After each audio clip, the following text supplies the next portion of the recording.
सब यही सोचते हैं ना कि नाक का काम बस सांस लेना और सूंघना है। पर क्या ये बस इतना ही है? असल में आज हम बात करने वाले हैं कि कैसे हमारी नाक हमारे शरीर की एक छिपी हुई गार्ड है। एक पूरी की पूरी दुनिया है हमारी नाक के अंदर, जो बीमारियों से बचाने के लिए सबसे पहली लड़ाई लड़ती है। तो चलिए इस सोच को जरा और आगे बढ़ाते हैं। जरा सोचिए, क्या हो अगर नाक सिर्फ सांस लेने और चीजों को सूंघने के अलावा भी कुछ करती हो? मतलब क्या इसका हमारे शरीर में कोई और बहुत बड़ा रोल हो सकता है? और इसका जवाब है हाँ, बिल्कुल। हमारी नाक, आप कह सकते हैं, हमारे शरीर के लिए एक फ्रंट लाइन गेट कीपर है। एक गार्ड की तरह जो ये तय करती है कि शरीर के अंदर क्या जाएगा और क्या नहीं। और इस गेट कीपर का सबसे बड़ा हथियार जानते हैं क्या है? वो है नेजल माइक्रोबायोम। अब ये क्या चीज है? देखिए, आसान भाषा में समझिए, ये हमारी नाक में रहने वाले अच्छे बैक्टीरिया का एक पूरा का पूरा शहर है, और ये हमारी इम्यूनिटी को मजबूत बनाकर बुरे कीटाणुओं से हमें बचाता है। तो फिर चलिए इस कमांड सेंटर का एक छोटा सा टूर करते हैं, ये समझने के लिए कि भाई ये बैक्टीरिया का शहर आखिर रहता कहाँ है। हमें पहले अपनी नाक की अंदरूनी बनावट, जिसे नेजल कैविटी कहते हैं, उसे समझना होगा। हमारी नाक की जो अंदर की बनावट है ना, वो वाकई कमाल की है। सोचिए, जैसे ही हवा अंदर जाती है, सबसे पहले नाक के बाल उसे फिल्टर करते हैं। फिर अंदर जो घुमावदार रास्ते हैं, वो हवा को गर्म और नम बनाते हैं, ताकि वो हमारे फेफड़ों तक आराम से पहुंच सके। और सबसे ऊपर एक खास एरिया होता है, जिससे हमें किसी भी चीज की गंध आती है। ये पूरा का पूरा सिस्टम असल में इन बैक्टीरिया के रहने के लिए एक परफेक्ट माहौल बनाता है। तो सवाल ये है कि इस माहौल में रहता कौन है? चलिए अब मिलते हैं इन अच्छे बैक्टीरिया से। ये हमारी कहानी के असली हीरो हैं, जो हमारी नाक में एक हेल्दी कम्युनिटी बनाकर रहते हैं। जैसा कि इस चार्ट में दिख रहा है, एक हेल्दी नाक में कई अलग अलग तरह के बैक्टीरिया के ग्रुप्स होते हैं। और ये समझना बहुत जरूरी है कि इन बैक्टीरिया का वहां होना एकदम नॉर्मल और फायदेमंद है। ये हमारे दुश्मन नहीं, दोस्त हैं। तो सबसे काम की बात क्या है? जब ये कम्युनिटी डाइवर्स और बैलेंस्ड होती है ना, तो ये हमारी इम्यूनिटी को कंट्रोल करने में और किसी भी तरह के डैमेज को रिपेयर करने में एक्टिवली मदद करती है। आप इसे अपने शरीर की अपनी पर्सनल रिपेयर करने वाली आर्मी समझ सकते हैं। लेकिन क्या होता है जब ये बैलेंस बिगड़ जाता है? बस यहीं से कहानी में एक ट्विस्ट आता है।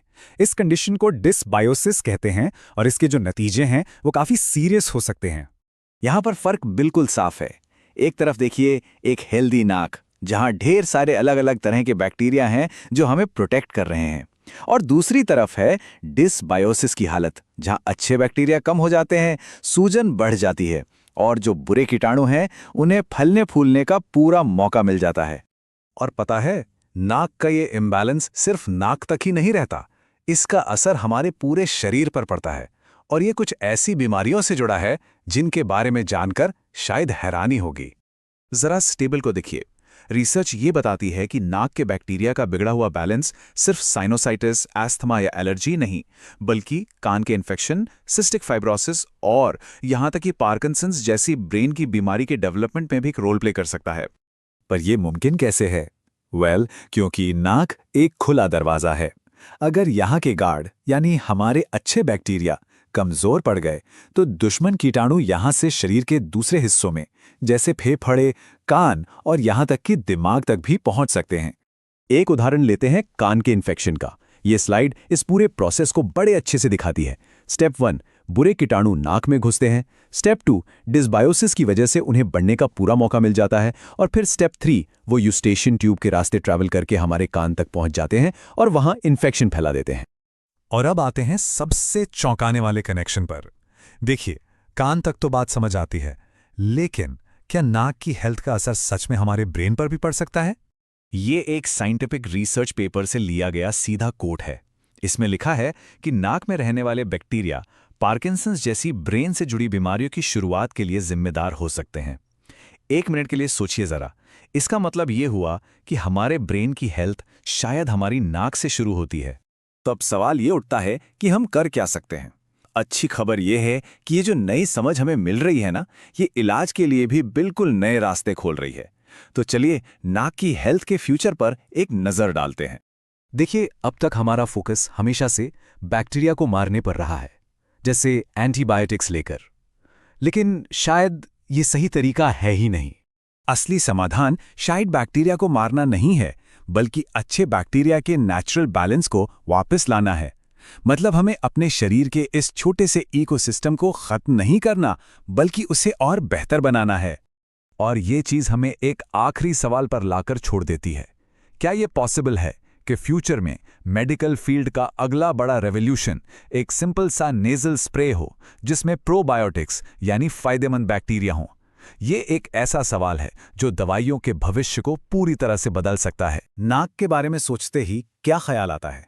ज्यादातर लोगों के लिए सांस लेना या फिर किसी चीज को सूंघना, बस। लेकिन क्या हो अगर ये बताया जाए कि हमारी नाक के अंदर एक पूरी की पूरी अनदेखी दुनिया बसती है, एक ऐसा माइक्रोस्कोपिक इकोसिस्टम जो हमारे पूरे शरीर की सेहत की चाबी हो सकता है। तो सवाल यही है, क्या यह मुमकिन है कि शरीर का ये हिस्सा जिसे हम अक्सर ज्यादा तवज्जो नहीं देते, असल में हमारी सेहत की हिफाजत में एक बहुत बड़ा, बहुत ही अहम किरदार निभा रहा हो? और इसका जवाब है हाँ, बिल्कुल। हमारी नाक एक तरह से शरीर का फ्रंट लाइन गेटकीपर है, एक द्वारपाल। ये तय करती है कि क्या अंदर जाएगा और किसे बाहर ही रोक देना है। ये हमें उन खतरों से बचाती है जो हमें दिखाई भी नहीं देते। और मजे की बात यह है कि इस काम में ये अकेली नहीं है। तो चलिए मिलते हैं इस कहानी के असली हीरो से, नेजल माइक्रोबायोम। आसान भाषा में कहें तो ये हमारी नाक के अंदर रहने वाले छोटे छोटे जीवों का एक पूरा समाज है। और ये सिर्फ वहां पड़े नहीं रहते हैं, बल्कि हमारे इम्यून सिस्टम को ट्रेन करते हैं और उन कीटाणुओं से लड़ते हैं जो हमें बीमार कर सकते हैं। अच्छा, तो ये इतना जरूरी इकोसिस्टम रहता कहाँ है? चलिए नाक के अंदर के इस कमांड सेंटर का एक छोटा सा टूर करते हैं, जिसे नेजल कैविटी कहते हैं। देखते हैं कि ये सब काम कैसे करता है। अब देखिए, कमाल की बात यह है कि ये सारे हिस्से मिलकर एक टीम की तरह काम करते हैं। वेस्टिब्यूल एक फर्स्ट लेवल फिल्टर की तरह है, कोंकाय हवा को फेफड़ों के लिए तैयार करते हैं, और म्यूकोजा धूल और कीटाणुओं को चिपका लेती है। मतलब एक इतना शानदार सिस्टम है जो हमारे माइक्रोबायोम को फलने फूलने के लिए एक परफेक्ट माहौल देता है। तो एक सेहतमंद नाक में आखिर रहता कौन है? देखिए, यह समझना बहुत जरूरी है कि सारे बैक्टीरिया बुरे नहीं होते। असल में अगर सही बैलेंस बना रहे तो ये हमारे सबसे अच्छे दोस्त हो सकते हैं। जरा इस चार्ट पर नजर डालिए। एक हेल्दी नाक में प्रोटियोबैक्टीरिया, फर्मिक्यूट्स और एक्टिनोबैक्टीरिया जैसे ग्रुप्स का दबदबा होता है। ये जो वैरायटी है ना, यही एक अच्छे इकोसिस्टम की निशानी है। ये दिखाती है कि सब कुछ कंट्रोल में है, सब कुछ बैलेंस में है। तो मतलब असली खेल यहाँ पर है। जब ये कम्युनिटी डाइवर्स और बैलेंस्ड होती है तो ये हमारी सीधे सीधे मदद करती है। ये हमारे इम्यून रिस्पॉन्स को जरूरत से ज्यादा रिएक्ट करने से रोकती है और नाक की अंदरूनी परत को रिपेयर करने में भी मदद करती है। लेकिन क्या होता है जब ये नाजुक सा बैलेंस बिगड़ जाता है? असल में सारी दिक्कतें यहीं से शुरू होती हैं, और इस बिगड़े हुए बैलेंस को साइंस की भाषा में डिसबायोसिस कहते हैं। और ये स्लाइड पूरी कहानी साफ कर देती है। एक तरफ है हेल्दी माइक्रोबायोम, जहां खूब वैरायटी है और सब हमें बचाने में लगे हैं, और दूसरी तरफ है डिसबायोसिस, जहां वैरायटी घट जाती है, सूजन बढ़ती है और बुरे कीटाणुओं को कब्जा करने का खुला मैदान मिल जाता है। अब बात करते हैं कि ये असंतुलन कैसे और भी गंभीर समस्याओं की जड़ बन सकता है, क्योंकि ये गड़बड़ी सिर्फ नाक तक सीमित नहीं रहती। इसका असर पूरे शरीर पर पड़ सकता है, और वो भी ऐसे तरीकों से जिनके बारे में शायद सोचा भी ना हो। जरा इस टेबल पर एक नजर डालिए। ये साइंटिफिक रिसर्च पर आधारित है। नाक का माइक्रोबायोम साइनसाइटिस, अस्थमा और एलर्जी जैसी आम दिक्कतों से तो जुड़ा ही है, लेकिन ये कान के इन्फेक्शंस, सिस्टिक फाइब्रोसिस और यहाँ तक कि पार्किंसन जैसी बीमारियों के होने में भी एक रोल निभा सकता है। ऐसा इसलिए है क्योंकि नाक एक एंट्री पॉइंट है, एक दरवाज़ा, और जब इस दरवाजे पर पहरेदारी कमज़ोर पड़ती है तो बुरे बैक्टीरिया को शरीर के दूसरे हिस्सों तक जाने का सीधा रास्ता मिल जाता है। चलिए एक बहुत ही आम उदाहरण लेते हैं, कान का इन्फेक्शन। ये सब नाक में शुरू होता है। जब वहां डिसबायोसिस होता है तो बुरे बैक्टीरिया की तादाद बढ़ जाती है। फिर वो यूस्टेशन ट्यूब के जरिए सफर करते हुए सीधे कान के बीच वाले हिस्से तक पहुंच जाते हैं और वहां इन्फेक्शन पैदा कर देते हैं। और अब सबसे चौंकाने वाले कनेक्शन के लिए तैयार हो जाइए। क्या ये सच में हो सकता है कि जो कुछ हमारी नाक में हो रहा है वो सीधे हमारे दिमाग पर असर डाल सकता है? ये लाइनें किसी कहानी से नहीं बल्कि एक साइंटिफिक रिव्यू से ली गई हैं। रिसर्चर्स अब ये मान रहे हैं कि नाक में रहने वाले बैक्टीरिया पार्किंसन जैसी दिमाग से जुड़ी बीमारियों को शुरू करने में एक भूमिका निभा सकते हैं। ये एक जबरदस्त ख्याल है जो नाक की सेहत को एक बिल्कुल नए लेवल पर ले जाता है। तो सवाल उठता है, इस सारी जानकारी का हम करें क्या? अच्छी खबर यह है कि ये नई समझ इलाज के लिए बिल्कुल नए दरवाजे खोल रही है। अब तक हमारा तरीका क्या रहा है? एंटीबायोटिक्स से सारे कीटाणुओं को खत्म कर दो। लेकिन अब हमें यह समझ आ रहा है कि इस चक्कर में हम अच्छे बैक्टीरिया को भी मार देते हैं, जिससे प्रॉब्लम घटने के बजाय और बढ़ सकती है। भविष्य का इलाज शायद मारने पर नहीं बल्कि बसाने पर फोकस करेगा।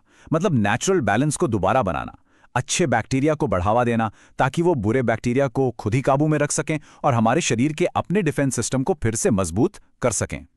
और यहीं से एक बहुत ही दिलचस्प सवाल सामने आता है, क्या हम एक ऐसे भविष्य की तरफ बढ़ रहे हैं जहां बीमारियों का इलाज एंटीबायोटिक्स नहीं बल्कि प्रोबायोटिक्स से होगा? हो सकता है ये एक सिंपल से नेजल स्प्रे की शक्ल में हो, जो हमारी नाक के उस छिपे हुए द्वारपाल को उसके कुदरती ताकतवर बैलेंस में वापस ले आए। सोचने वाली बात है।